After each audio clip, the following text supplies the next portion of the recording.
In this tutorial, we'll create a text to dust, text to sand animation as shown on the screen. Let's jump to the tutorial without further talking. Let's create a new composition.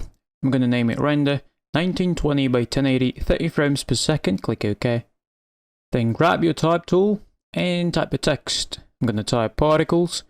Then go to Align tab and align this text in the middle. Select your text, go to Edit, Duplicate, or you can press Ctrl D as a shortcut. Let's rename the duplicated layer to Dust to stay organized. And go to Effects and Presets tab, search for Composite, so CC Composite, add this to the Dust layer. Then search for the effect CC Particle System 2, and also add this to the Dust layer. Now let's head over to the Effect Controls tab and shrink the settings for CC Composite, we don't need those. Expand the properties of Producer, Physics, and Particle for CC Particle System. Straight away, let's check the source alpha inheritance. That'll make sure that the particles are emitted only from our text.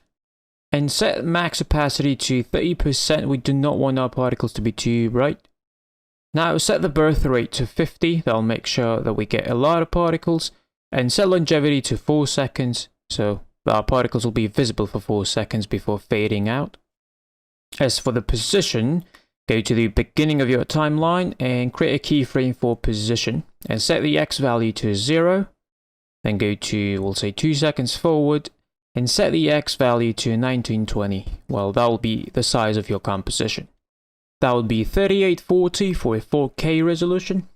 Set radius X to 1. This dictates how wide our particle source is, and we do not want it to be too wide. And radius Y sets how high our particle source is. So you want to set it to 12 or even higher depending on how high your text is, to make sure it covers an entire text height. Let's head over to the Physics tab and set animation to direction. Let's give this a quick preview. You'll see that our particles moving quite quickly and they are falling down, so let's play around with the physics settings.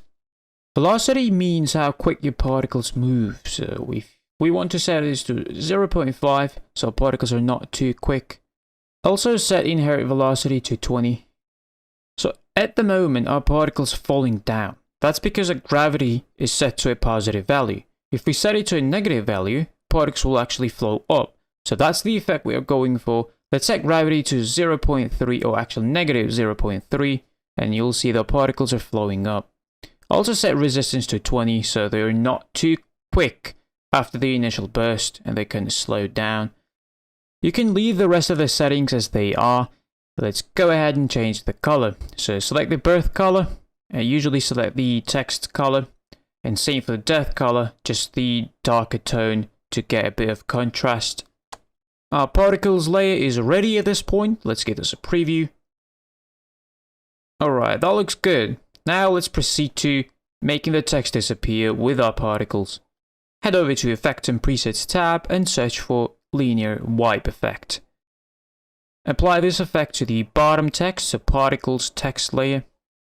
Now select Dust on your timeline, press U to reveal the keyframes. Now select the particles text layer and move the playhead at the first position keyframe of our particle system.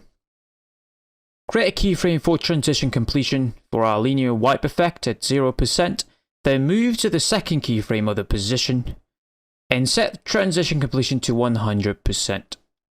Also set the feather to 50. Now let's give this one final preview. And that's pretty much it. As you can see, that's how we create a text to dust, text to sand animation. Pretty simple, pretty straightforward. And yeah, these are my settings. You don't have to use these exact settings. You're free to experiment with this on your own. There's no one right way to do this. And yeah, if you enjoyed this tutorial, please let me know. Do not forget to subscribe. Thank you for watching, and I'll see you in the next video.